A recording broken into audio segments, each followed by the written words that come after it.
Níger es un estado de África, un país de África, que queda más o menos en el centro de África, un poquito por arriba de Nigeria.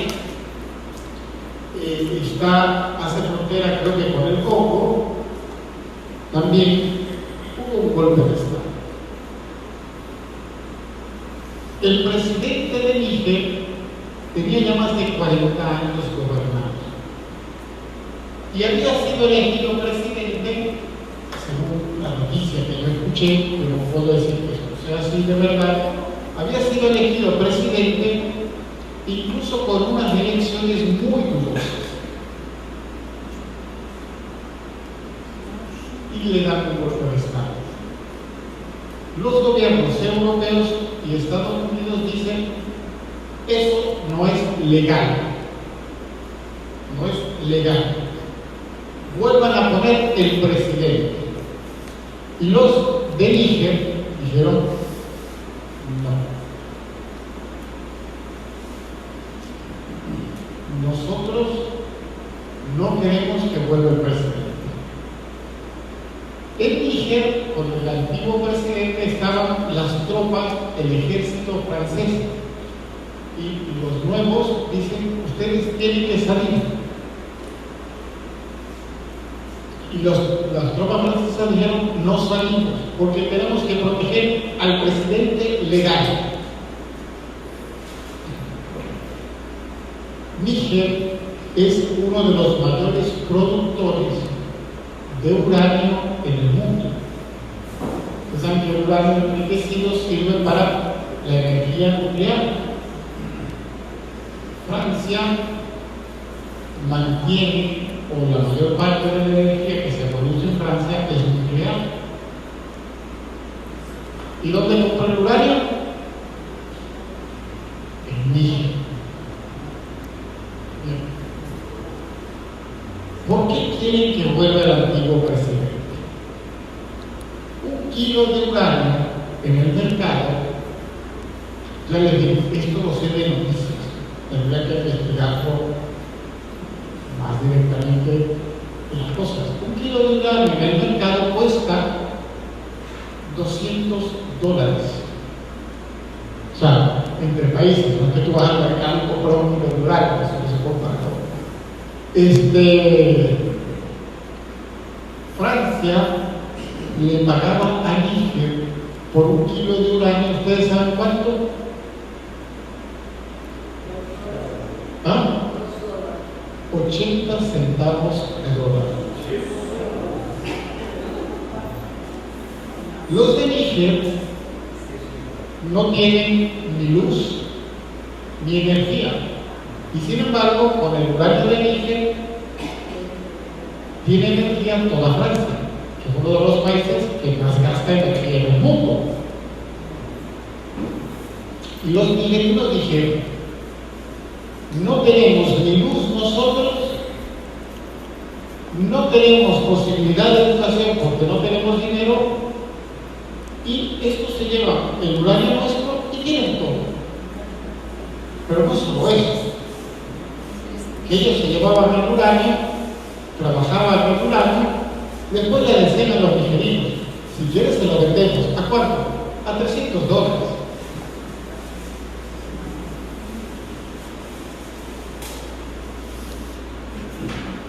Escuchar el clamor por la justicia.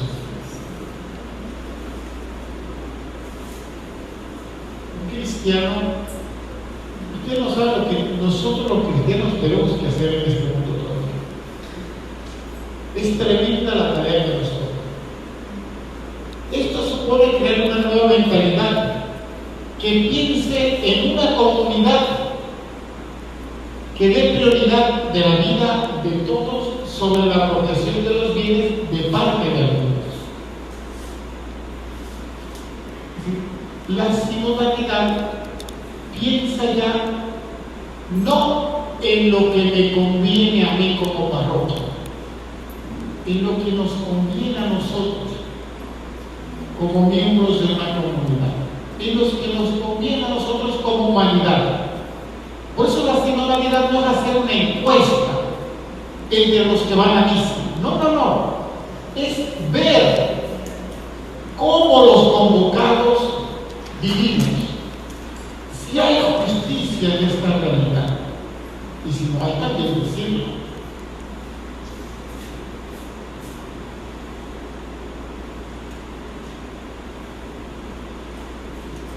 Juntos, no aisladamente. Quien quiera vivir con dignidad y plenitud, voy a esta parte,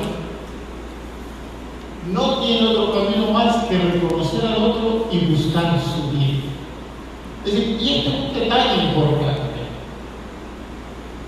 No hay sinodalidad si yo no busco el bien del otro. Sinodalidad no es una reunión para ver qué vamos a decidir entre nosotros, que nos guste a nosotros. No, no. Yo pienso en el bien del otro. Y hay que saber escuchar el silencio del otro. Cuando se empezó este camino de la sinodalidad y entregamos las encuestas, nadie le entregó una encuesta al emigrante que está ilegal en Aruba. Nadie se la entregó. ¿Por qué? Porque no, usted te va a responder. Usted no es de la iglesia. Buscar el bien del otro. Por ahí va el tema de la sinodalidad. Y por eso para el Papa es tan importante este detalle. Superar la autorreferencialidad. ¿Qué es la autorreferencialidad? Yo. Si usted no es igual que yo, usted no es nadie. Y para ello debemos recuperar la frescura. El Papa dice algo muy importante en esto de recuperar la frescura. Cuando leemos el Evangelio auténticamente, sinceramente, el Evangelio nos cambia. Pero cuando no leemos el Evangelio auténticamente, sinceramente, pues somos un desastre.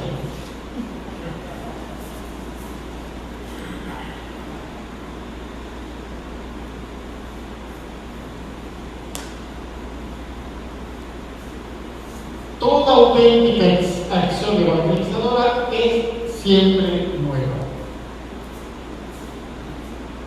Y para ello hay que ver los signos de los tiempos. Ahora, ¿qué son los signos de los tiempos?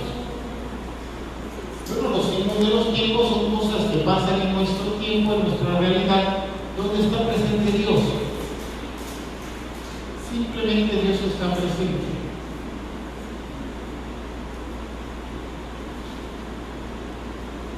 Y un cristiano, me parece que es muy importante esto, un cristiano puede decidir dos cosas. Un cristiano puede decidir, por ejemplo, cuando llega un inmigrante en la costa, ayudarlo, o puede decidir seguir viviendo según su comodidad y mandarlo otra vez de regreso.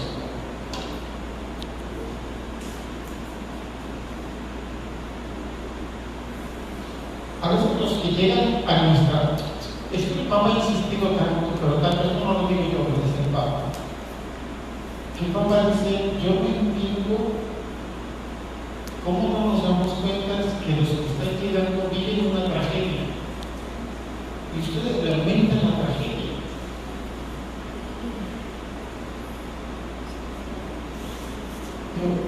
Y entonces yo no lo entiendo.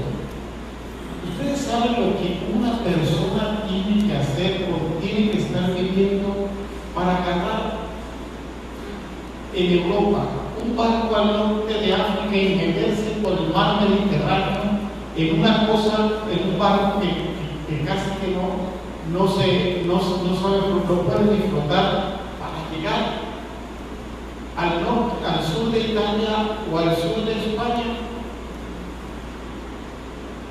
¿Qué desesperación tiene la gente sabiendo que se puede morir y aún así se va? Y cuando llega, todavía le hacemos sufrir un poquito más. Eso el Papa dice que yo no lo entiendo. Y el Papa dice, pues ser cristiano significaría pensar de otro modo. ¿Y cómo nos ven? Esos son lo que son signos de los tiempos. Están llegando, ¿qué hago yo? Seguir el sistema, bueno, sigue el sistema.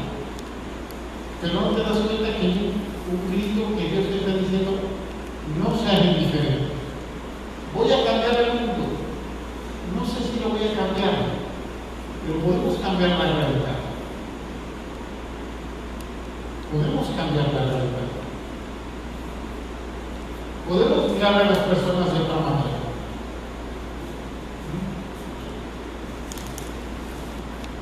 Y por eso, la sinodalidad, el sínodo, la sinodalidad, solo se puede vivir en una iglesia misionera. La salida misionera es el paradigma de toda obra de la iglesia. Es decir, salida misionera, ¿qué significa? Que yo no puedo estar pensando todo el tiempo en mí mismo. Salida misionera significa que yo tengo que salir al encuentro y encontrarme con el otro. Salida misionera significa que el evangelio no se vive dentro de la misa, que tiene que ser vivido también fuera de la misa, fuera de nuestras estructuras, fuera de nuestras convicciones.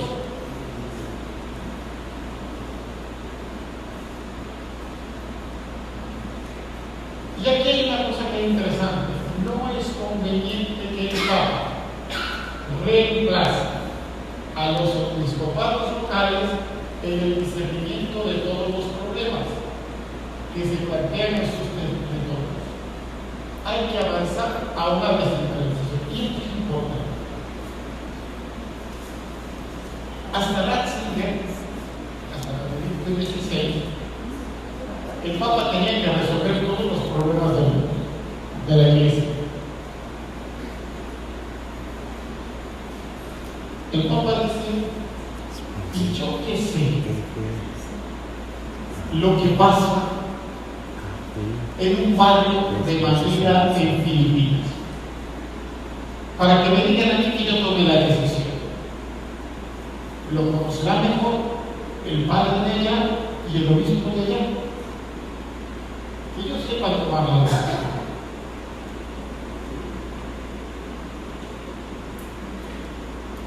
Yo no lo sé. Y por eso el Papa dice, primero hay que salir a la misión. Y segundo, ustedes no van a salir a la misión a resolver, para que el Papa después resuelva todas las cosas y que hay que hacer lo que dice el Papa. ¿Cómo decir? No, eso no es problema. Hay que hacer, hay que evangelizar, hay que llevar el evangelio a los demás. No lo que dice el Papa.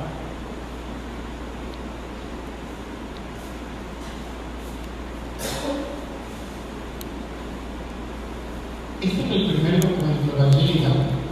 Hay mucho más en ese documento, muchísimo, mucho.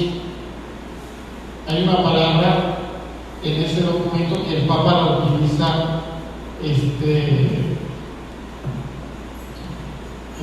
muchísimas veces, ¿no?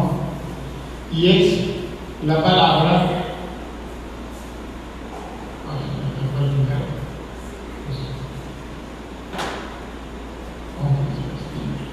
La palabra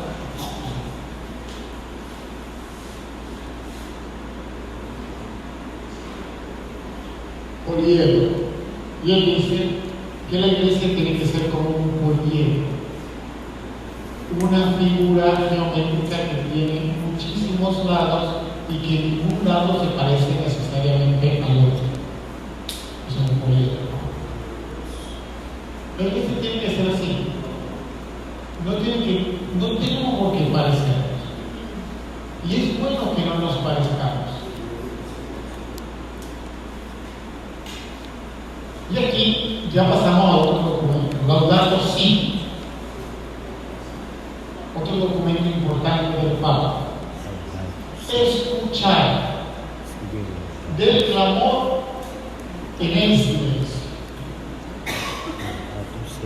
Es escuchar el clamor del silencio. Yo veo eso y me mareo porque se puede decir. Sí. Escuchar el clamor requiere un acercamiento interesado a la realidad en la que me hago parte de las pequeñeces y pecados de mi pueblo. Así.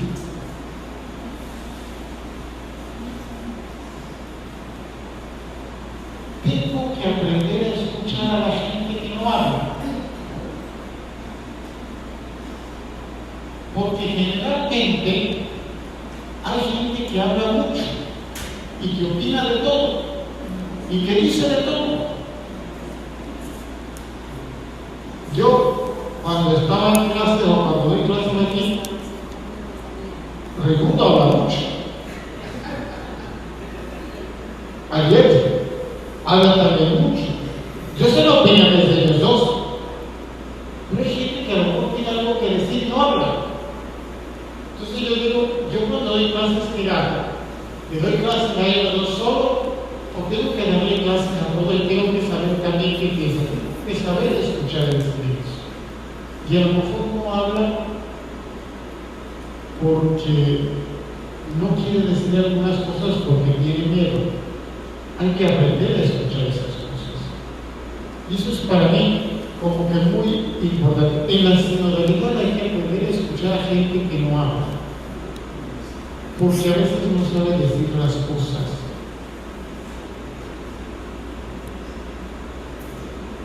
Y por eso la sinodalidad no puede ser solo una encuesta. Primero porque ¿a quién le aplicas una encuesta? A la gente que está cerca. Segundo, ¿qué va a responder la gente? Las preguntas que tú haces. Bien, pero son tus preguntas. Ya no hay libertad, ya hay un límite. Y tercero, tenemos que ir más allá de nuestras fronteras, salir del sistema para escuchar el silencio de la gente.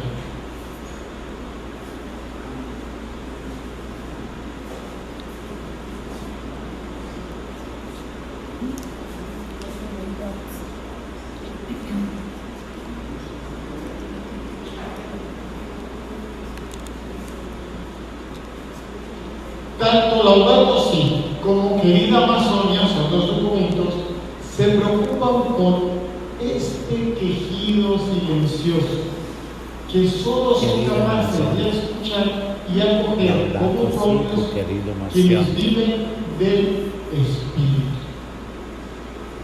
Y fíjese lo que dice Laudato Si: incorporar, o sea, hacer nuestra la perspectiva de los derechos de los pueblos y las culturas, y así entender que el desarrollo de un grupo social supone un proceso histórico dentro del contexto cultural y requiere del continuado protagonismo de los actores sociales locales de la propia cultura. Ni siquiera la noción de calidad de vida puede imponerse. En este sentido, es indispensable prestar atención a las comunidades aborígenes con sus tradiciones culturales.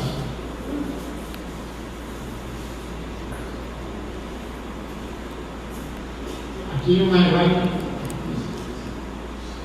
gran tema, que la palabra desarrollo es hoy día aplicada de la misma manera para todos. ¿Usted quiere que su país sea desarrollado? Sí, muy bien. Ahorita hay un caso muy emblemático: Bolivia. Bolivia, ustedes saben que es uno de los países más pobres de América Latina.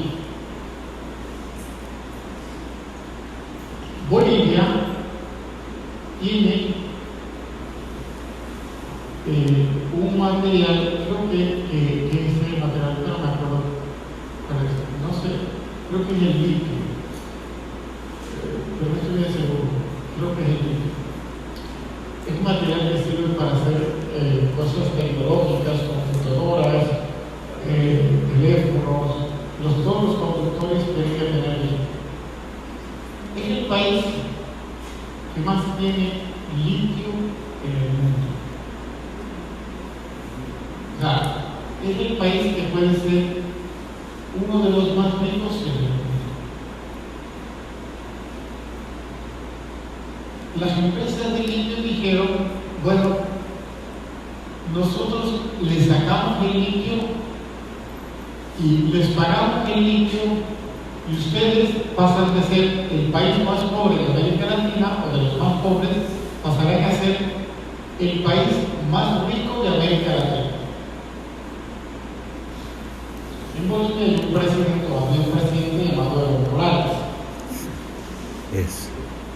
Evo Morales era indígena. O es indígena. Y Evo Morales dijo, ¿y qué hay que hacer para hacer eso? Yo le digo, fácil, nos da estas tierras, que nosotros el litio, y nosotros lo hacemos. Y Evo Morales les dijo, sí, pero ¿sabe quién vive en esas tierras? ¿Quién? Mi familia. ¿Y sabe cuántos años tenemos viviendo en esas tierras? No. Más de 1000 años. Y ahora usted me está diciendo que tengo que sacarlos de su tierra y ponerlos en otro lugar porque usted quiere litio. Y entonces la gente le dijo a la compañera, no se preocupe, les damos apartamentos en otro lugar y les damos dinero para que tengan en el banco. Y Evo Morales le respondió, me parece muy bien, pero usted y mi familia no sabe vivir con ese dinero y no sabe vivir en apartamentos, saben vivir en la montaña. Si yo los saco de la montaña los mato, no van a saber vivir. Y se hizo una ley en ese tiempo de que el litio no podía ser explotado personalmente. Imagínense, las compañías están con una rabia tremenda.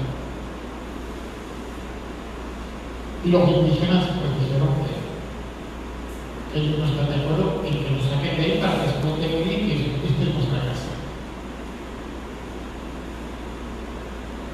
En cualquier país del mundo,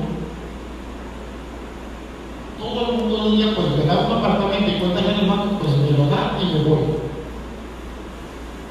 Y se queda ahí. Pero hay cosas que hay gente que no lo quiere cambiar, porque es su vida. Y es una de las razones. Esto tiene que ver con la sinodalidad. Y tenemos que ser capaces de eso, de entender. Entonces hay que ir más allá de la autorreferencialidad. Trascenderse. Saber que no estamos solos en el mundo y que es posible el cuidado de los demás y el cuidado de las personas. Emprender un diálogo con todos, y esta es una de las características de la Laudato Si, y esta es una de las características de la sinodalidad. El mundo que tenemos aquí es de todos, y yo tengo que hablar con Putin, con Biden, con el presidente de China, con Maduro, también con la Meloni, o también con la von der Leyen, me estoy hablando de presidentes, o con la Junta Militar de Líger, pero tenemos que sentarnos y no pensamos iguales si queremos que el mundo no se destruya. Este año, ustedes y yo y mi mamá, que está en Portugal,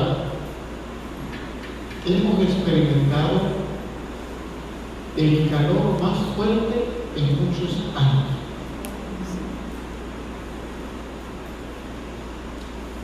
Y todavía seguimos viviendo como si eso fuera mentira.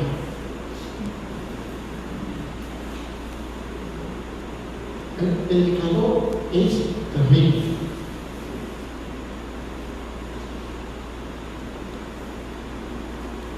Si no hablamos entre nosotros,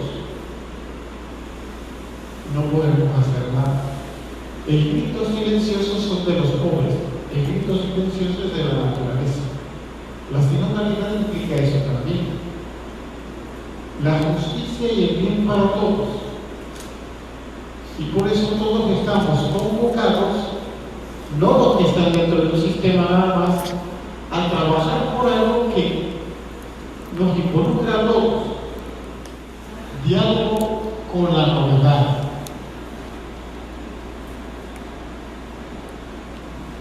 Hay que entrar en diálogo con las nuevas situaciones históricas, dejando brotar así su eterna novedad. El Papa lo ha hecho. Y se lo hizo ver, a mí me encantó, porque se lo hizo ver a todos los obispos de Vaticano. Convocó a un sínodo sobre la Amazonia, llegaron allá los indígenas, y después los indígenas comenzaron a hablar de su fe, y todos los obispos dijeron: sabemos que creen en Jesús, pero no entendemos nada de lo que dicen.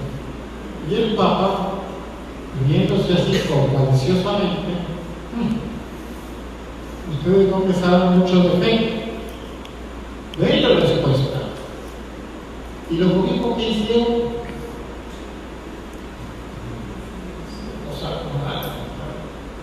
yo no entiendo. Digo, ¿qué defecto? ¿Qué le digo? Se quedaron tan avergonzados que se quedaron callados. Nuevas situaciones históricas. Pero hay nuevas situaciones históricas. Hay un documento del Papa Juan Pablo II sobre la familia llamada Familiaris Consortium. Hay un documento sobre la familia del Papa Francisco llamado Amoris Laetitia. Léanse los dos al mismo tiempo y verán que uno, el Papa Juan Pablo II, quiere mantener algo, quiere hablar de una familia que no existe, sino en ese momento existía solo en Polonia, que era una sociedad muy católica en ese momento, pero que ya no existía. Entonces la familia que se habla de la mujer como la mujer abnegada que se queda en la casa cuidando de los hijos. ¿Quiénes de ustedes se quedan en su casa cuidando de sus hijos? Levanten la mano. Reina. La mujer, no, usted no. Ah, juntos, los dos. Pero antes, ¿usted se quedaba cuidando a sus hijos o iba a trabajar? Iba a trabajar. Igual las mujeres van a trabajar. Y uno dice, ese documento está muy bonito, pero esa mujer ya no existe.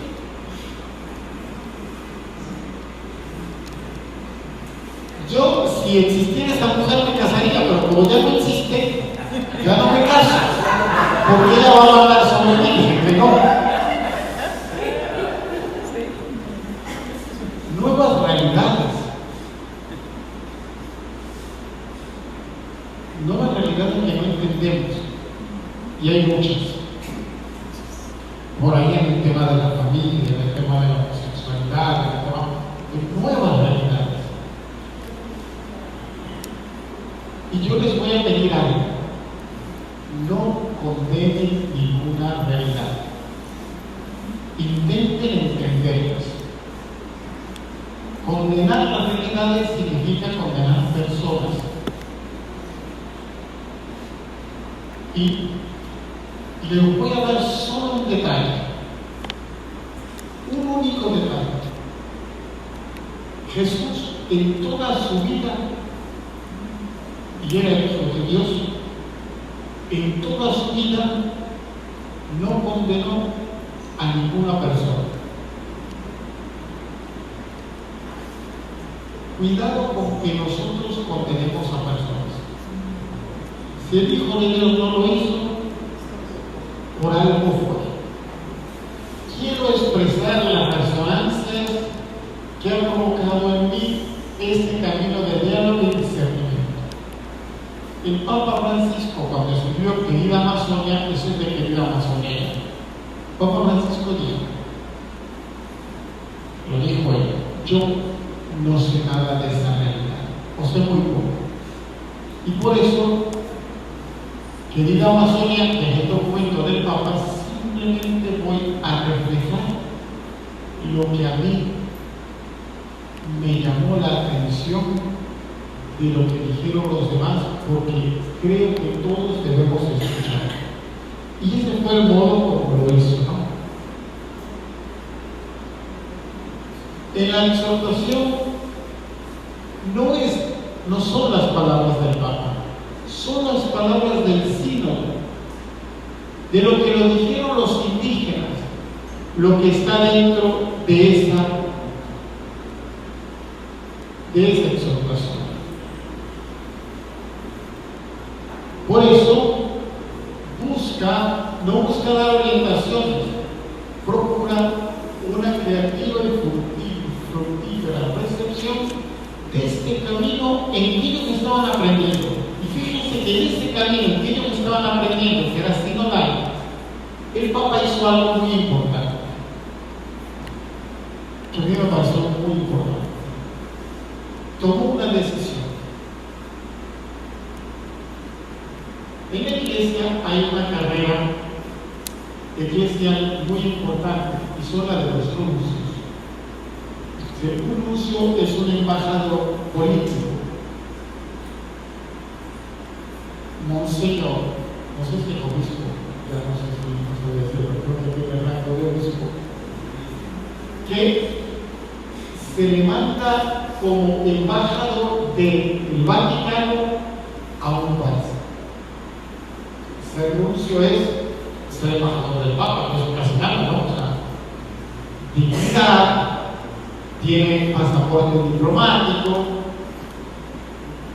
generalmente es el decano de los embajadores. El decano significa los embajadores generalmente les exigen mucho que sea él el que diga los discursos a nombre de todos los embajadores. Tiene amigos con dinero, puede viajar mucho. El Papa Francisco tiene que estudiar diplomacia. El Papa Francisco tomó la decisión en el Amazonas. Todos los que quieren, o sea, todos los que están estudiando en la escuela de diplomacia para ser nuncio, todos tienen que ir 6 meses a vivir en el Amazonas evangelizando y haciendo misión. Wow. Y lo digo por una sencilla razón. Si usted quiere ser nuncio, vea qué diferente es la realidad a la que usted cree. Así. Ahorita todos tienen que ir de misión. Y yo imagino, porque los nuncios muchas veces con el clero, vestidos todos bonitos y no sé qué, cuando llegan a Amazonas, cuando llegan con sus zapatos todos bien bonitos, lo primero que van a tocar es un charco, lo van a pisar y se van a llenar de tierra. Y se van a dar cuenta que esos zapatos no sirven. Y que hace mucho calor y que la chaqueta no sirve. Y que hay muchos mosquitos y que tendrán que aprender a dormir de una manera que los mosquitos no lo dañen y no se enfermen.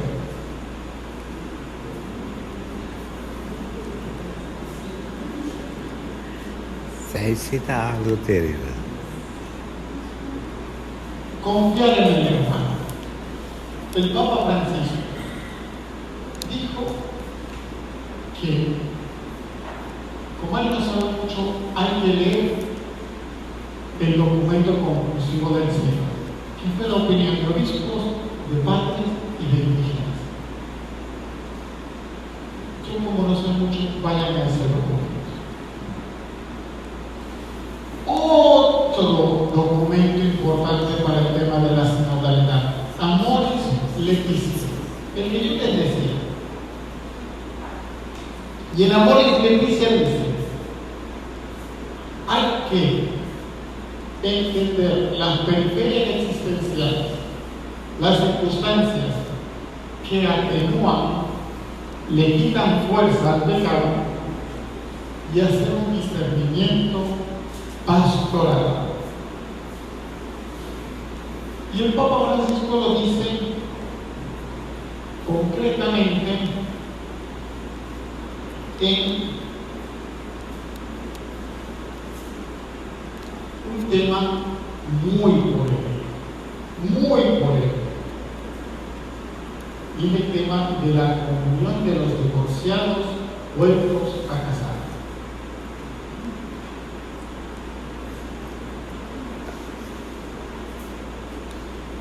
Nosotros decimos no pueden comulgar y sacamos un texto de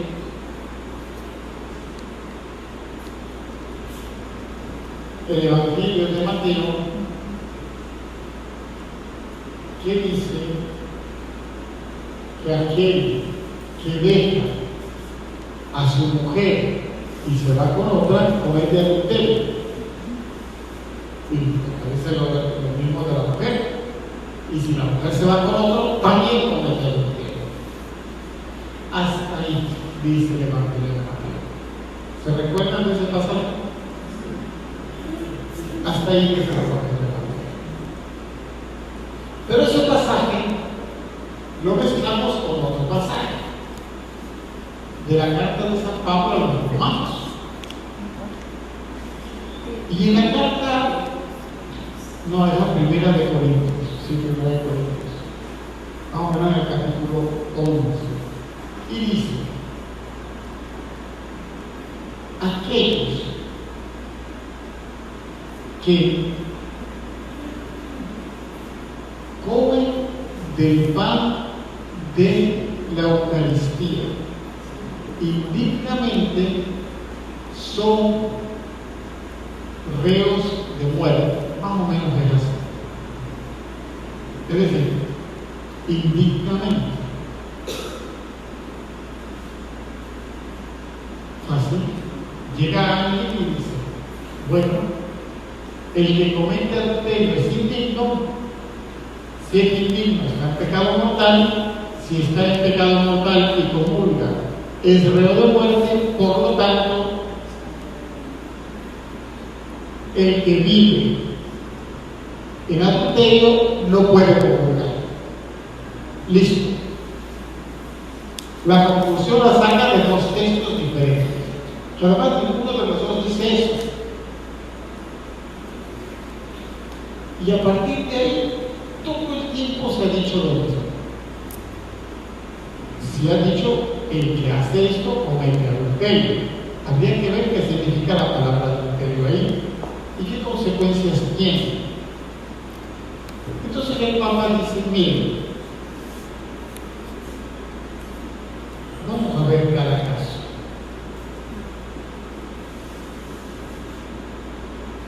Hay gente que sufre por esto y tuvieron que dejar a su marido porque si no su marido los mataba.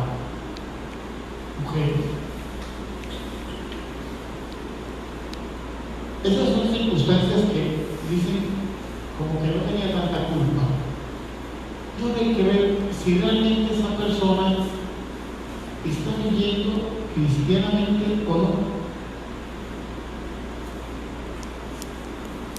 Entonces, el Papa Francisco hace uso de esta expresión para indicar que no todas las situaciones son iguales. Es necesario conocer la ley y norma general, pero hay que entender que no todas las personas son iguales.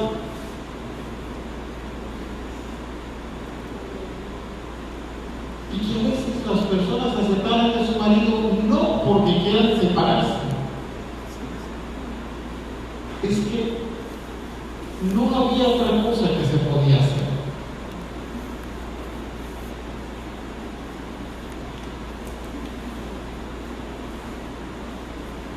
Circunstancias atenuantes.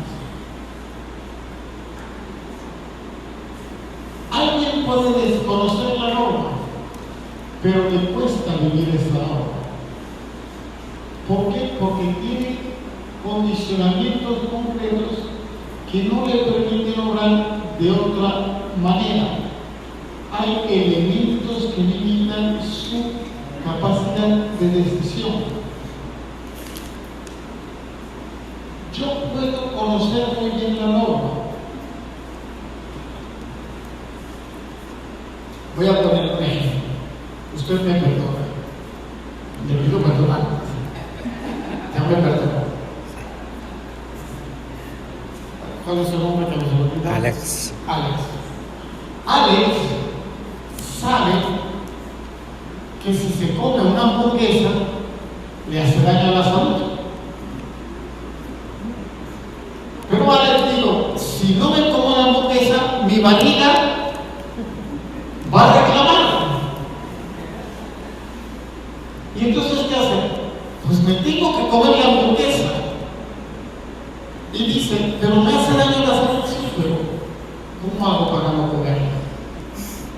Cuando llego al lado del food truck y puedo la carne Sabroso. y el bacon y el pan, tengo que comerme la hamburguesa. Mañana ya iré al médico y me tomaré una pastilla, pero voy a comer la hamburguesa. Esas son las circunstancias atenuantes. Es decir, a veces dicen, yo lo sé todo, pero no lo puedo dejar de hacer. Y lo último es el discernimiento pastoral. Para cada situación tiene que haber un discernimiento. Y esto es muy importante para el tema de la sinodalidad. No puede haber sinodalidad si lo único que tiene valor es la norma general. Todos iguales. Y entonces, el obispo llega y dice, todos tenemos, o sea, nadie se puede divorciar de su esposa.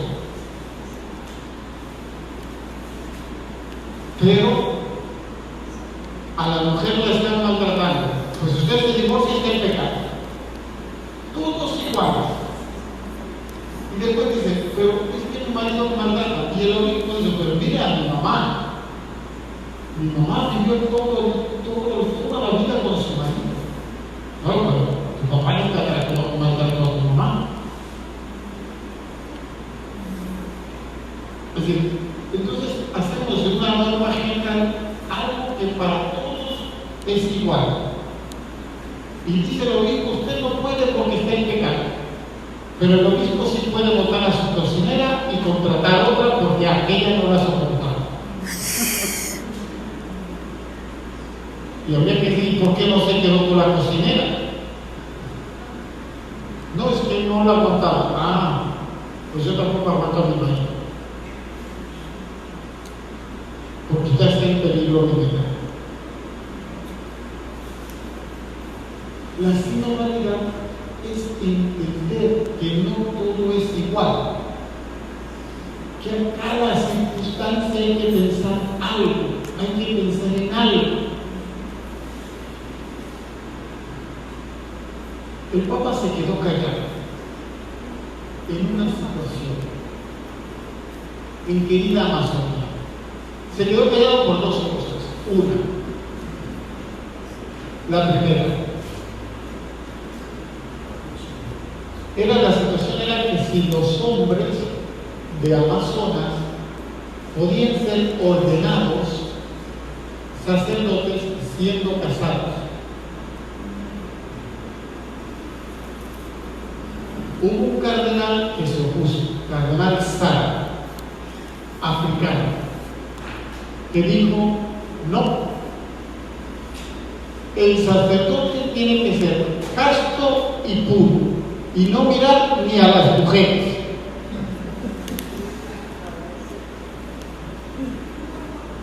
Menos mal que no vive cerca, porque yo sí miro a las mujeres.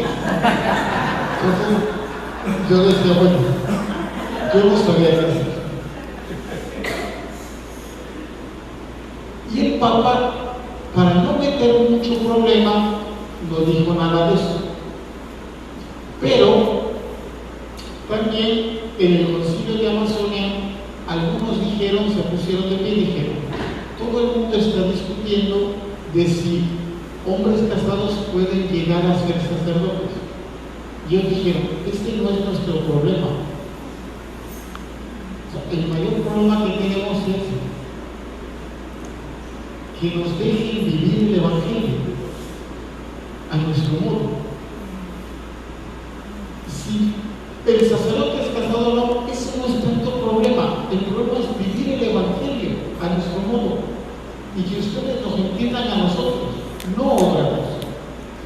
Y por eso el Papa dijo: es verdad, ese problema es nuestro, no es el problema de ellos.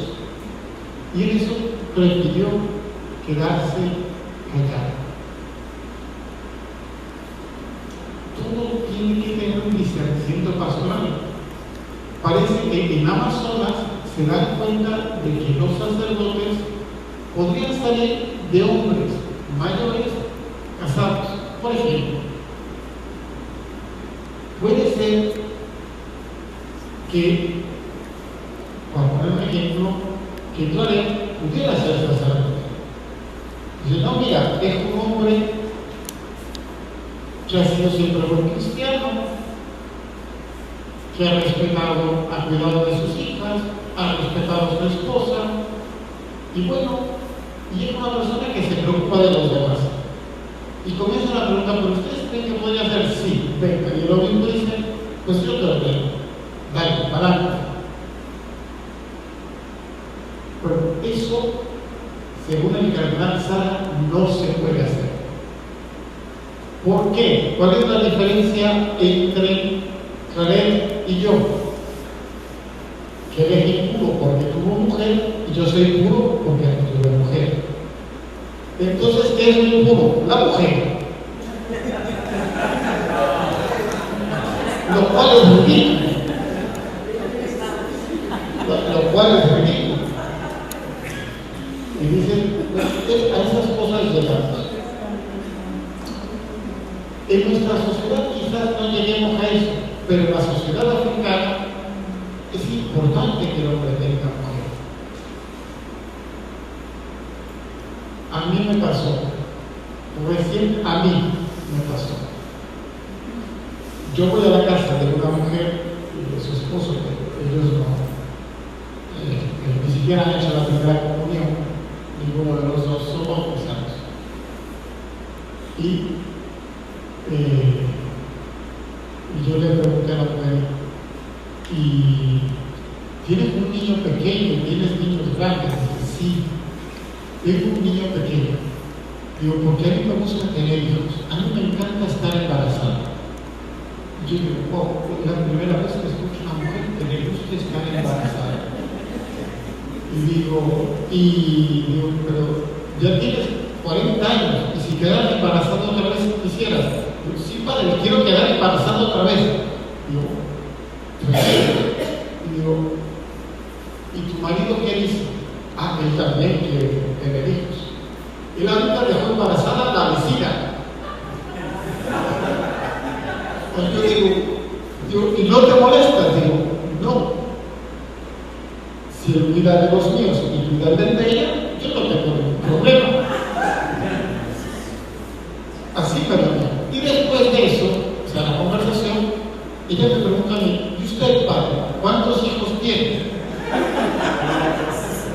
Y yo le digo, ninguno.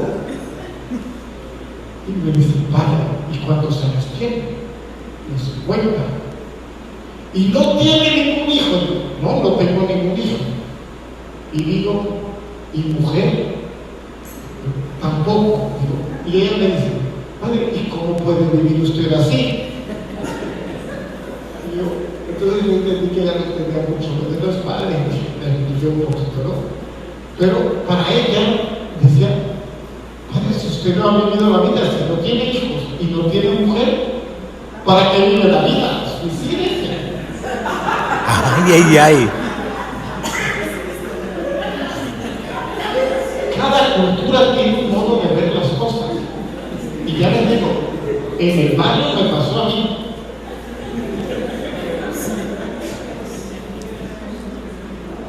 Entonces, es necesario discernir las diversas formas de exclusión actualmente practicadas en el ámbito litúrgico, pastoral, educativo e institucional que pueden ser superadas. Y una de ellas es esa: no solo tienen que sentirse excomulgados, sino que pueden vivir y madurar como miembros de la Iglesia, sintiéndola como una madre que los acoge siempre.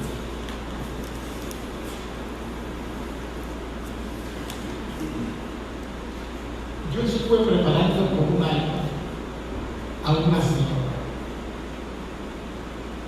para que hiciera la confirmación. La mujer es una mujer muy buena en vida. Hiciera la primera comunión y la confirmación. Tenía que hacer las dos cosas. Otra mujer que también es una mujer buena viene y me dice, padre, digo, Elvira no puede hacer la primera comunión. Y yo digo, ¿y por qué? Porque tiene marido y no está casada por la iglesia. Elvira tiene ya casi 60 años, 50 y tantos, no sé cómo es esto. Pero la mujer me montó una guerra, aunque no podía hacer la primera comunión. Y yo le intenté explicar, mira, ella vive con su marido desde hace más de 40 años. Es decir, que son fieles. No puede hacer la comunión. O sea, el marido, si no está casado, no puede hacer la comunión. Y yo voy a hablar con los dos para que se casaran. Al final lo casé. Pero el marido me dice, no, padre. Y yo digo, pero no estás arrepentido de tener a la vida con tu mujer. Y yo, padre, no, jamás. Lo que no te voy a decir, Néstor es un niño que ellos los tienen con síndrome de Down. No es mi hijo, pero tampoco es el hijo de Elvira. Néstor es el hijo de la hermana de Elvira, que se murió y lo cuidó después la mamá de Elvira. Y el día en que la mamá de Elvira se estaba muriendo, me llamó y me dijo, cuida de esto. Y el Señor dijo, no se preocupe, a él no le faltará nada. Y este Señor está cuidando de un hijo que no es suyo, junto con Elvira, de un hijo que no es de ella, que es su sobrino, y que le dan todo. Pero para una persona de la iglesia, ellos no podían comulgar. Cuando digo, ¿quién en la vida hace algo así? Pocas personas. Pero para no escandalizar a esta persona, al final les dije, ¿les gustaría casarse? El hombre me dijo, padre, usted me metió una trampa. ¿Qué hago? Yo no se preocupe, lo hacemos así tranquilamente en privado y muy bien. Y bueno, sí, se casó y pues. Pero somos tan cerrados que no vemos eso, ¿no?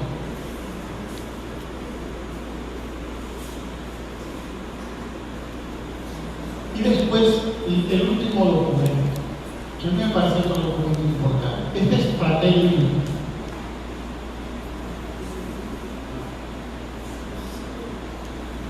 Hacer una cultura de muros.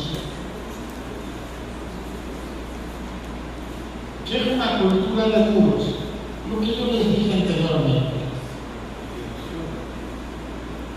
Solo los casados por la iglesia pueden convocar, no pueden estar divorciados. ¿Qué hicimos? Un muro.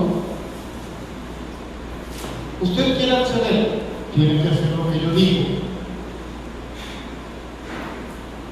Pero nunca escuchamos a la otra persona.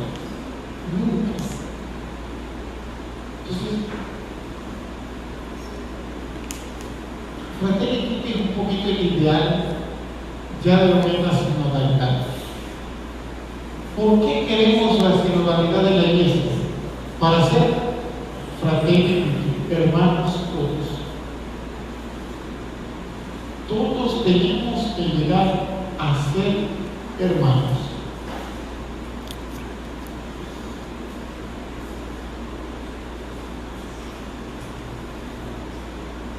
¿Y cómo llegar a ser hermanos?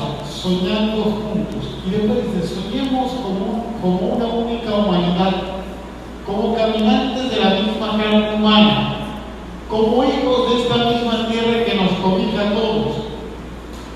Cuando uno con la riqueza de su fe o de sus convicciones, cada uno con la riqueza de su fe y de sus convicciones, y cada uno con su propia voz, todos hermanos.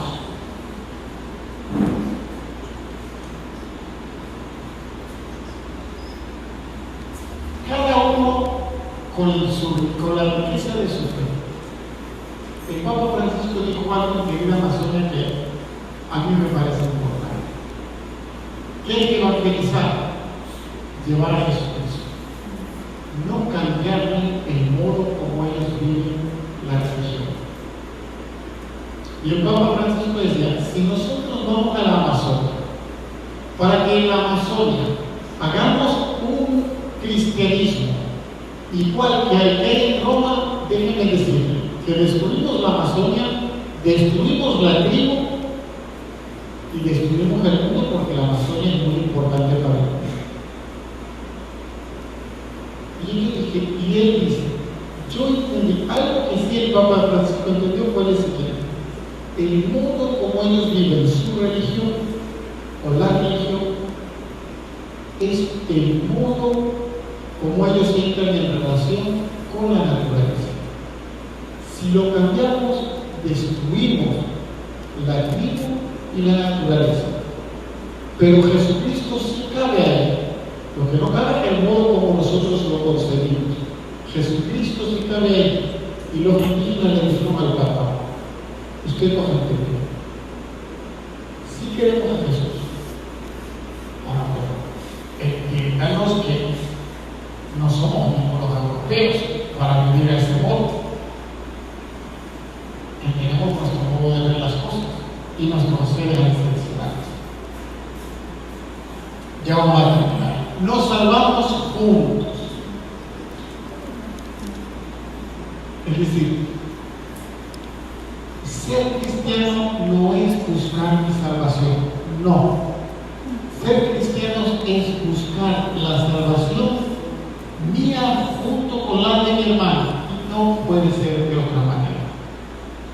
Y eso el COVID-19 nos lo hizo entender por año y medio. Porque terminó el COVID-19 y Rusia le declaró la guerra a Ucrania. Lo más tonto que yo he visto en mi vida, pero así fue. Acoger lo distinto. El futuro no es monocromático, sino que es posible si nos animamos a mirarlo con la diversidad de lo que cada uno puede aportar.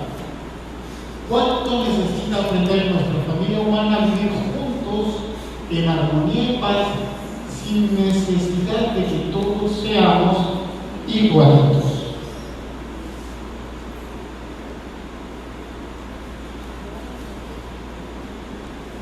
Recuperar los fundamentos de la vida, promover el bien para nosotros mismos y para toda la humanidad.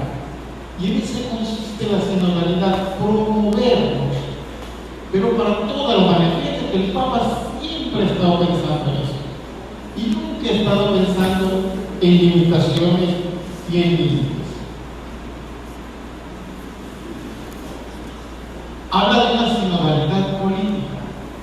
Los políticos tienen que gobernar con calidad política.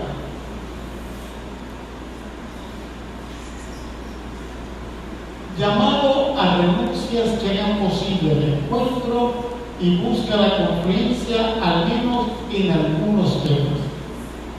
La sinodalidad no es solo una palabra para los padres o los sacerdotes o los laicos. Implica que aprendamos todos, sepamos escuchar, sepamos renunciar, sepamos construir, todos. Y mi pregunta es, ¿cuántos de ustedes no? ¿Cuántos de nosotros queremos escucharnos todos?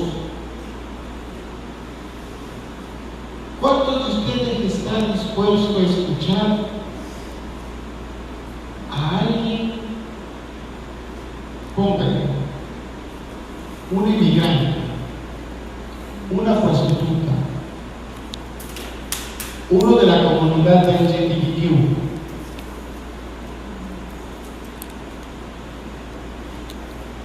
un comunista, un empresario, un pobre? A veces no queremos escuchar, a veces no nos interesa escuchar. Todos. Sí. Por eso todo se construye desde el diálogo. No podemos hacer nada si no somos capaces de dialogar. Yo no sé qué tanto siguen ustedes las noticias, pero las noticias entre la guerra de Ucrania y Rusia hay algo que es muy importante. Todos tienen la solución. Biden tiene la solución para la paz, Putin tiene la solución para la paz, Xi Jinping, el presidente de China, tiene la solución para la paz, el presidente de India también tiene la solución para la paz, y el presidente de Sudáfrica tiene la solución para la paz. Pero todo el mundo dice, si ustedes hacen lo que yo digo, está la paz. Eso no es diálogo, eso es imposición. Y por último, reconocer, ¿Cuánto viaja garantizar la visa? y reconstruir. Es decir, no hay sinodalidad si no hacemos estos tres pasos. Reconocer al hermano, garantizarle que es mi hermano, es decir, realmente vivir así y reconstruir la realidad. Como ven, esta tarea de Mi la batería está sinodalidad bajando. es una tarea Mi enorme. batería está Ya está bajando. presente en todos los documentos del Papa. 2 minutos. ¿Y por qué yo pasé por esos documentos del Papa? Primero, porque el Papa nos dice que la iglesia no puede seguir siendo una iglesia encerrada, evangélica. Que la iglesia tiene que escuchar el problema de toda una realidad que está cambiando en el mundo, y está cambiando el ambiente, y está cambiando la naturaleza. Laudato si. Que la iglesia no puede condenar a los otros, a las personas, simplemente porque dice que hay una norma que pone a mucha gente fuera, amores de iglesia y con lo de la comunión de los divorciados. Y que la iglesia no puede hacerse la vista gorda en la realidad política actual. ¿Y qué debe buscar? Crear una fraternidad. Y para eso debe aceptar a todos como son y de la manera que son. Fraternidad. Esos documentos fueron lo que vimos aquí. Como ven, el Papa lo ha dicho desde todas las maneras. Eso va a pasar.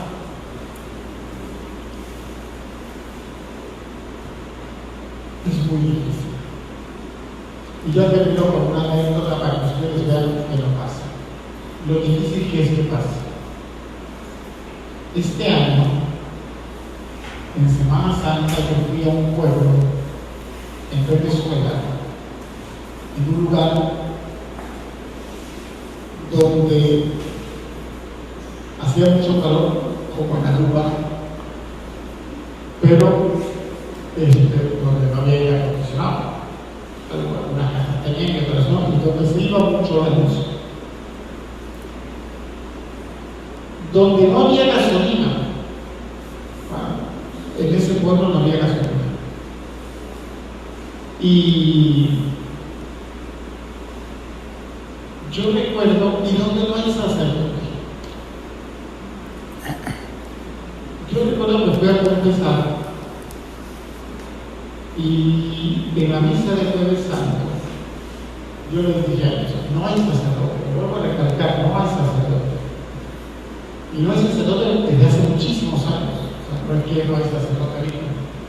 Nunca he tenido un sacerdote estable.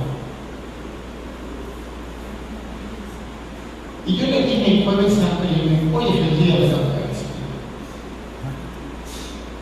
Y le dije, a menos que alguno de ustedes quiera matar al Papa, pues si ustedes quieren, vengan a convocar. Y había al lado mío un muchacho que era del seminario. Y el muchacho del seminario, pues, aunque estuvo ahí poco tiempo, pues ya se había conocido a través del chisme, pues las familias que podían comulgar y que no podían comulgar. Y yo dije, ¿y por qué les voy a decir que pueden comulgar? Porque un día como hoy, Judas comulgó. Y Judas fue el que mató a Jesús. O lo vendió, o lo mató, lo vendió. Digo, si Judas pudo comulgar, Dios, a menos que ustedes tengan un pecado más grande que el de Judas, no vengan a comulgar. Pero bueno, Judas fue el que entregó a Jesús para matarlo. Si ustedes están pensando en matar al Papa, pues no vengan a comulgar. Pues resulta que ahí no había ninguno que quisiera matar al Papa. Y venían a comulgar. Entonces, esta es la parte de la historia que yo quiero que ustedes escuchen. Yo estoy dando la comunión. Y aquí al lado está el seminarista. Claro, hay mucha gente a comulgar. Y el seminarista detrás, yo no lo veía, iba diciendo a la gente,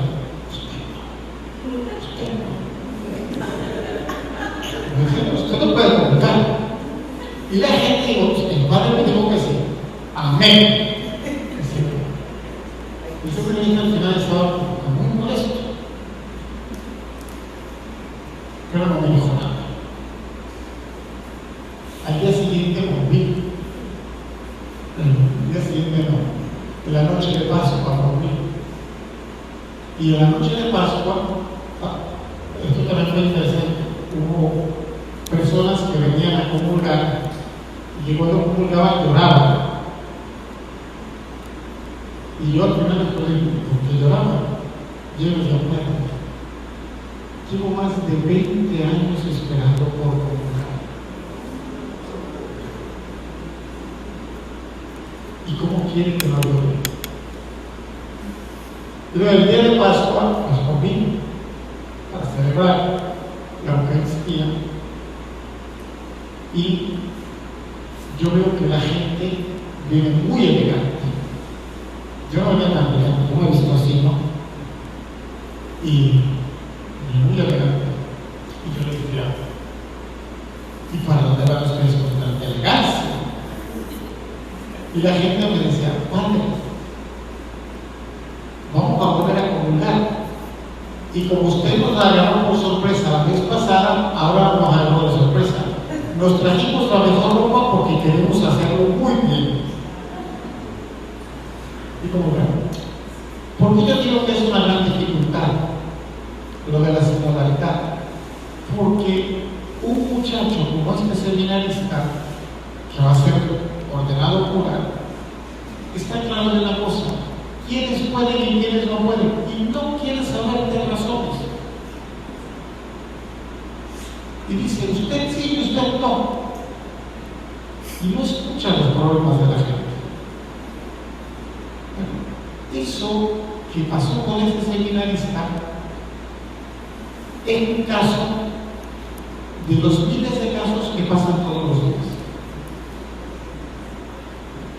No queremos escuchar y solo queremos ejercer poder.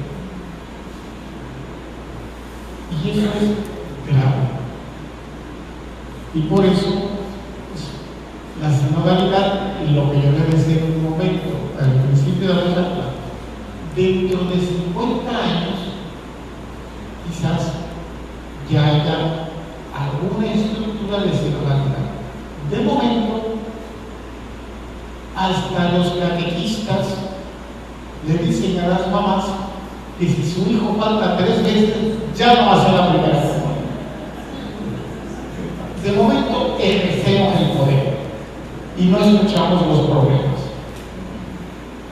Hasta que no aprendamos que hay que escuchar, que hay que acompañar, que hay que tener paciencia y que hay que aprender a sufrir con los demás, la sinodalidad seguirá siendo un proyecto en el que tendremos que ir aprendiendo. Y creo que es eso, un proyecto en el que tendremos que ir aprendiendo. Y ahora casi que no se nota, pero que se debe llegar a notar en la reflexión. Amén.